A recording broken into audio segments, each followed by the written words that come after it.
এনিবাত চাই থকা সমূহ দৰ্শকলৈ মই স্বাগতম জনাইছোঁ। হয়, মই বৰ্তমান উপস্থিত আছোঁ মাৰ্ঘেৰিটাৰ ব্লক তিনিআলিত থকা ৰাজহুৱা ৰঙমঞ্চত। আৰু এই ৰঙমঞ্চতে আজিৰ পৰা 3 দিন ধৰ্মঘট কাৰ্যসূচী আৰম্ভ কৰিছে আপোনাৰ গামৰিন মাকাত যিগৰাকী ছাত্ৰ আপোনাৰ হয় গামৰিন মাকাত যিগৰাকী ছাত্ৰক আগষ্ট 1 তাৰিখে ৰহস্যজনকভাৱে মৃত্যুবৰণ কৰিছিলে। তেখেত আপোনাৰ লেখাপানীত থকা চেণ্ট পল স্কুলৰ ছাত্ৰ আছিলে আৰু সেই 1 আগষ্টৰ দিনাখন সেই নিশা তেখেতৰ ৰহস্যজনকভাৱে মৃত্যু হৈছিলে। আৰু সেই মৃত্যুৰ বাবে 1 তাৰিখৰ পৰা আজি 1 মাহ পৰ্যন্ত মাৰ্ঘেৰিটাৰ লগতে অৰুণাচল সীমান্তত আপোনাৰ মাৰ্ঘেৰিটা সমগ্ৰ অঞ্চলত এক প্ৰতিবাদী কাৰ্যসূচী আৰম্ভ কৰিছিলে সিংহ ছাত্ৰ সন্থাকে ধৰি বিভিন্ন দল সংগঠনে। আৰু মই বৰ্তমান উপস্থিত আছোঁ ব্লকৰ ৰঙমঞ্চত। আৰু এই ৰঙমঞ্চত দেখিবলৈ পোৱা গৈছে যে 3 দিনকৈ আপোনাৰ কাৰ্যসূচী ধৰ্মঘট কাৰ্যসূচী আৰম্ভ কৰিছে মাৰ্ঘেৰিটাৰ বিভিন্ন দল সংগঠন আৰু ৰাইজৰ সহযোগত সিংহ জাতীয় পৰিষদ আৰু সদৌ সিংহ জিলা সিংহ ছাত্ৰ সন্থাৰ উদ্যোগত। মই আৰু পোনপটীয়াকৈ মই কথা পাতিবলৈ চেষ্টা কৰিম তেওঁলোকৰ পৰা কি তেওঁলোকৰ প্ৰতিক্ৰিয়া কি হয়। যিহেতু আপোনাৰ আগষ্ট 1 তাৰিখে আপোনাৰ গামৰিন মাকাতৰ যি হত্যাকাণ্ড হৈছিলে আৰু আজি পৰ্যন্ত সেই ছাত্ৰজনে ন্যায় পোৱা নাই, এই বিষয়ে আপুনি কি ক'ব?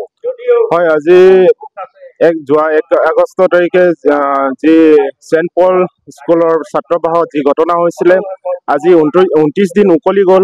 আজিলৈকে প্ৰশাসনে উচিত তদন্ত কৰা নাই বুলি আমাৰ অনুভৱ হৈছে।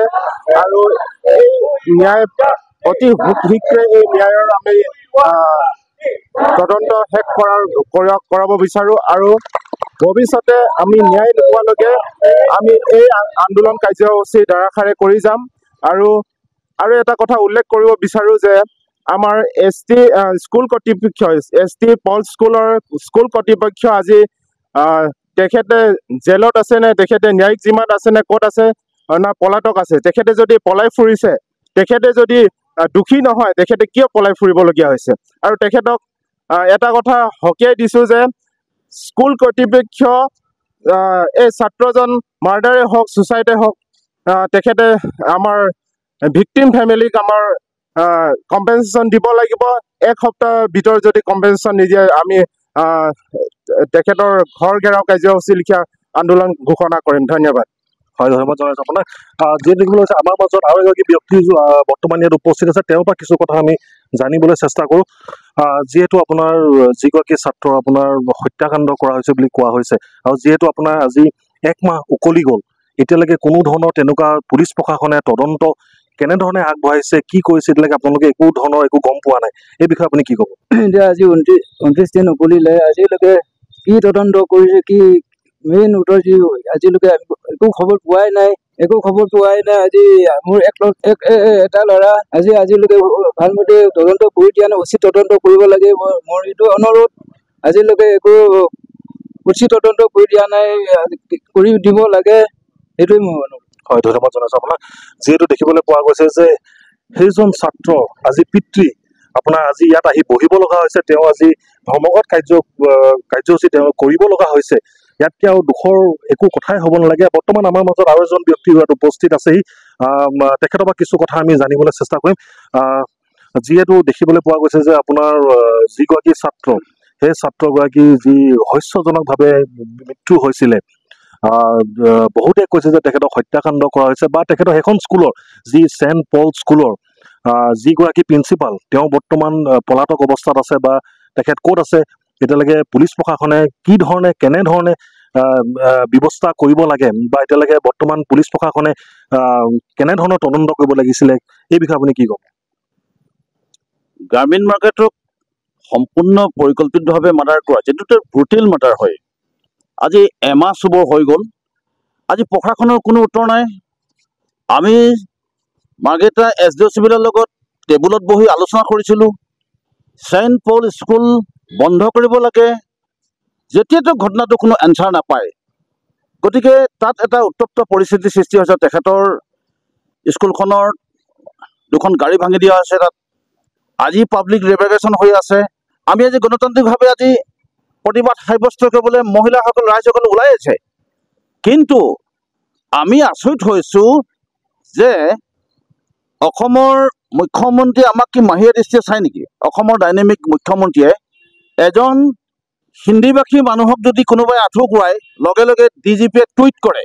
আজি এমাহ দিন হৈ গ'ল, মুখ্যমন্ত্ৰীক একো হেৰি নাই, আৰু জিলা প্ৰশাসন সম্পূৰ্ণ নিমাত। তেওঁলোকে গোটেই ঘটনাটো অন্য ফালেদি কথাটো ডাইভাৰ্ট কৰিবৰ কাৰণে পুলিচক ব্যৱহাৰ কৰিছে। সেইকাৰণে আমি কৈছোঁ যে এইটো অসম পুলিচৰ ওপৰত আমাৰ আস্থা নাই। আচলতে আমাৰ যুঁজখন পুলিচৰ লগত মনস্তান্ত্ৰিক যুঁজ হৈ আছে।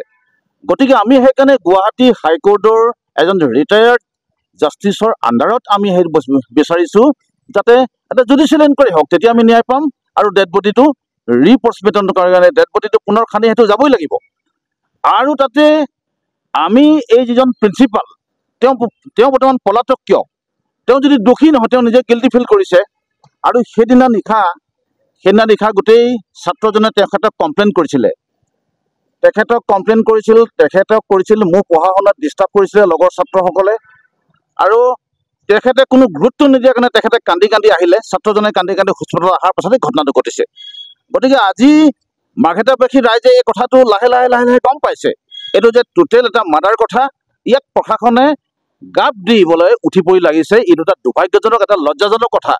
গতিকে আমি পুনৰবাৰ আহ্বান কৰিছোঁ যে জনজাতি মানুহক সন্মান জনাই, ইয়াৰ এবৰিজিনসকলক সন্মান জনাই পুনৰ এই ঘটনাটো এটা ৰিএনফৰ্চমেণ্ট হ'বই লাগিব, নহ'লে আমি আন্দোলনৰ কাৰ্যসূচী আমাৰ হাতত থাকিব। হয়, যিহেতু কিছুদিনৰ আগত আপোনালোকে মাৰ্ঘেৰিটা SDO অফিচত যিহেতু আপোনালোকৰ এক বৈঠক হৈছিলে, তাত তেওঁলোকে কোৱা হৈছিলে যে আপোনাৰ CC কেমেৰা হাৰ্ড ডিস্ক যিটো সেইটো বৰ্তমান তেওঁলোকে বিচাৰি পোৱা নাই, যাৰ বাবে এই কেছটো মানে আপোনাৰ এই হত্যাকাণ্ড কেছটো তেওঁলোকে ছুইচাইড বুলি ক'ব বিচাৰিছে। এই বিষয়ে কি ক'ব? আমি পুনৰবাৰ সেইটোৱে কৈছোঁ, এই গোটেই খেলটোৱে হৈছে পুলিচৰ খেল। কাৰণ স্কুলখন পুলিচে চিল কৰিব লাগিছিল ঘটনাটো হোৱাৰ পাছত। গতিকে আজি ছাত্ৰসকলক এৰি দিছে, আজি প্ৰিন্সিপালক তেওঁলোকে ভালকৈ জেৰা কৰা নাই। গতিকে আমি সম্পূৰ্ণ জাষ্টিছটো সেইকাৰণে পোৱা নাই। গতিকে হাৰ্ড ডিস্কটো এইটো পুলিচ প্ৰশাসনে সম্পূৰ্ণ চুৰ কৰিছে বুলি আমি ক'ব পাৰোঁ। সেইকাৰণে এইটো এটা আমি হাই লেভেল আজিলৈকে ইনকুৱাৰী হোৱা নাই, ইনকুৱাৰী হ'বৰ কাৰণে আজি প্ৰগ্ৰেমটো কৰিছোঁ। গতিকে এইটো সম্পূৰ্ণ জনজাতি মানুহক বা এজন ইন'চেণ্ট ষ্টুডেণ্টক অন্যায়ভাৱে হত্যা কৰা হ'ল। তাৰ কাৰণে হাৰ্ড ডিস্কটো তেওঁলোকে যিটো প্ৰুফ নাইকিয়া কৰিবৰ কাৰণে এই চক্ৰান্তটো কৰিছে বুলি আমি ভাবিছোঁ। হয়, আপোনাক ধন্যবাদ জনাইছোঁ। দেখিবলৈ পোৱা গৈছে যে তেওঁলোকে কৈছে যে বৰ্তমান কিছুদিনৰ আগত তেওঁলোকে SDO অফিচত কেইবাটাও দল সংগঠনে আপোনাৰ এক বৈঠক বহিছিলে, য'ত কোৱা হৈছিলে যে আপোনাৰ সেই যিদিনাখন এই ঘটনাটো ঘটিছিলে তাৰ বৰ্তমান CC কেমেৰা যি হাৰ্ড ডিস্ক সেইটো আজিলৈকে বিচাৰি পোৱা নাই। কিন্তু যাৰ বাবে তেওঁলোকে প্ৰায় পুলিচ প্ৰশাসনৰ পৰা ধৰি যিখিনি আপোনাৰ বিষয়ববী আছে তেওঁলোকে এই হত্যাকাণ্ডটো ছুইচাইড বুলি ক'বলৈ বিচাৰিছে। কিন্তু আচলতে প্ৰকৃততে হৈছিলে কি সেই ঘটনাটো? আৰু বৰ্তমান আমাৰ মাজত উপস্থিত আছে আপোনাৰ অসমীয়া যুৱ মঞ্চৰ এগৰাকী বিষয়ববী। আমি তেওঁৰ পৰা কিছু কথা আমি জানিবলৈ চেষ্টা কৰোঁ। প্ৰথমে আপোনাক ধন্যবাদ জনাইছোঁ। যিহেতু দেখিবলৈ পোৱা গৈছে যে এই ছাত্ৰজনৰ যি হত্যাকাণ্ড হৈছিলে, এই হত্যাকাণ্ড এতিয়া বহু ৰহস্য ইয়াত সোমাই পৰিছে। সেই ছাত্ৰজনৰ পিতৃ মাতৃ বা ধৰি গাঁওবাসীয়ে কৈছে যে সেয়া বৰ্তমান হত্যাকাণ্ড হয়, স্পষ্টভাৱে হত্যাকাণ্ড হৈছে। কিন্তু এতিয়া পুলিচ প্ৰশাসনে কোনো ধৰণৰ তেনেকুৱা একো তদন্ত আগবঢ়া নাই। তেওঁলোকে কি কাৰণে সেই আগবঢ়া নাই, এই বিষয়ে আপুনি কি ক'ব? চাওক, প্ৰথমতে আমি যি গ্ৰামীণ মাকাতৰ এক প্ৰকাৰ আমি একদম হত্যাকাণ্ড বুলি আমি ক'ব বিচাৰিছোঁ। আৰু আটাইতকৈ ডাঙৰ কথা আপুনি যিটো প্ৰশ্ন উত্থাপিত কৰিছে যে আজি প্ৰায় 29 দিনলৈকে উকলি গ'ল, কিন্তু আজিৰ তাৰিখলৈকে কোনো কিন্তু আমি ইয়াৰ সমাধান আমি দেখিবলৈ নাপালোঁ। যে যেনেধৰণে আমি ন্যায়ৰ কাৰণে চিম্বুৰ জাতীয় পৰিষদৰ লগতে চিম্বুৰ ছাত্ৰ সন্থাৰ লগতে সমূহ ৰাইজে যেনেধৰণে প্ৰতিবাদ কৰিছিলে, তাৰ পাছতো কিন্তু আজি পৰ্যন্তলৈকে গুৰুত্ব দিয়া দেখা নাই। গতিকে আজি এই প্ৰতিবাদস্থলীৰ পৰা আমি আজি অসমীয়া যুৱ মঞ্চ আজি তেওঁলোকক সমৰ্থন জনাবলৈ আহিছোঁ। আৰু আমি ক'বলৈ বিচাৰিছোঁ যে যদি শীঘ্ৰে যদি যি উৎসৱ পৰ্যায়ৰ ন্যায়িক তদন্ত যি দাবী জনোৱা হৈছে, যে যাৰ প্ৰতিবাদস্থলীৰ পৰা আমি ক'ব বিচাৰিছোঁ অতি শীঘ্ৰে যদি ইয়াৰ ওপৰত যদি ব্যৱস্থা লয় তেনেহ'লে গোটেই তিনিচুকীয়া জিলা সমগ্ৰ তিনিচুকীয়া জিলালৈ প্ৰতিবাদ কৰা হ'ব, আৰু তাৰ লগত আমি কিন্তু সমৰ্থন কৰিম। হয়, ধন্যবাদ জনাইছোঁ। এয়া আছিল আপোনাৰ কেইবাটাও আপোনাৰ ছাত্ৰ সংগঠনৰ আপোনাৰ প্ৰতিক্ৰিয়া।